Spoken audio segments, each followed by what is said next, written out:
金小公子显然也没想到他会下到这个地步，忙叫住那只名字清奇的灵犬，心下歉然，口中却道：“几日不见，你怎么怂到这个地步？不过你怕狗也好，我这就在金鳞台养上100条狗，看你还怎么纠缠我小叔。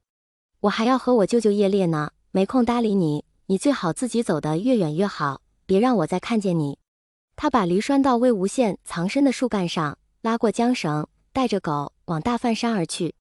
魏无羡在树上趴了好半晌，才惊魂未定地慢慢爬下来，抚胸顺气，正撞上小苹果鄙视的眼神。趁这位金小公子和犬大爷去夜猎，咱俩赶紧偷偷跑趟金鳞台吧。他见此时夜色已深，摇头苦笑，万没想到这莫玄羽纠缠的竟是金光瑶。这金鳞小公子真是把他爹和他舅舅的傲气和不讲理学了个10成10。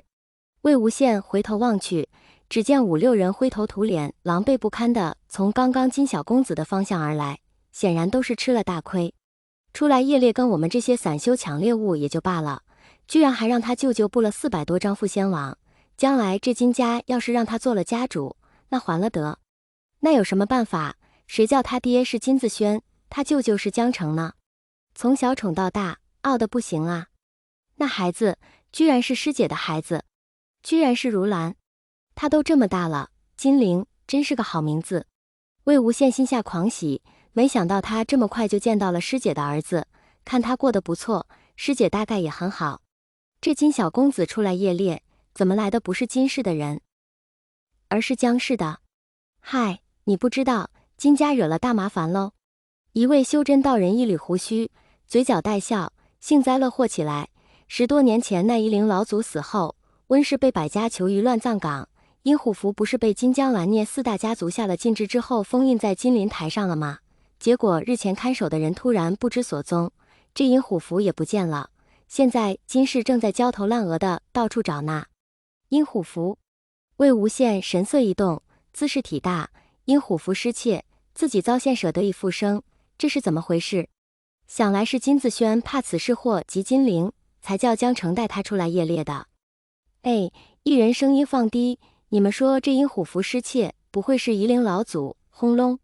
一声巨响自大梵山上传来，众人皆抬头看去，只见灰尘弥漫，仿似整座山都动了一动。魏无羡手掌紧握，紧抿双唇，他又担心师姐，又担心阴虎符，犹豫再三，还是架起小苹果追着金陵的马痕扬长而去。待他问清村民和死灵事情的始末，心觉这次的情况不好对付，不禁勒紧了小苹果的缰绳，可惜速度快不快还要依驴大爷的心情行事。经过一小片竹林时，他伸手就要去折竹子，碰到粗糙的纹路又停了手。如今这具身体灵力低微，去了怕是帮不上什么忙，可他不知道温宁此刻身处何地，若贸然吹笛，温宁定能循声赶来。且不说人是否还安在，万一被仙门百家关押看守，这一逃还不得重新遭治罪名？都是死过一回的人了，想不打搅别人的生活怎么这么难呢？他叹口气，走到山脚，小苹果原地撒泼闹起了脾气。与此同时，山上传来不小的打斗声，他也顾不得再哄这头花驴子，找个地方把他一拴，用莫玄羽灵力低微不会遇见的身子老老实实爬山路。待他气喘吁吁地赶到，正巧碰上各家弟子祭出法器围攻一尊天女像，那邪祟摆明了不好对付，冲破法阵，伸长手臂捏断了最近一位修士的脖子。魏无羡心忽不妙，从乱糟糟的人群中搜寻身着金星雪浪袍的少年，心中暗骂江城和金子轩不负责，就这样放着15、16的孩子乱跑，遇见危险了怎么办？偏偏金陵还是冲在最前面的那个，少年干脆利落的拉弓，屏气凝神，力不虚发，可惜到了巨大的天女像面前，宛若以卵击石般不够看。那天女转动实质的眼睛，瞥向金陵的方向。不好！魏无羡顺手扯落一旁的树叶，念了句魂来，招到附近怨气足够大的死魂附到天女像上。果然成功转移了部分注意力，那女像伸长手臂朝他袭来。魏无羡立刻掏出路上备好的黄纸，以血化符扔过去。只听砰的一声巨响，竟生生炸掉了一截石壁。怎么又是你？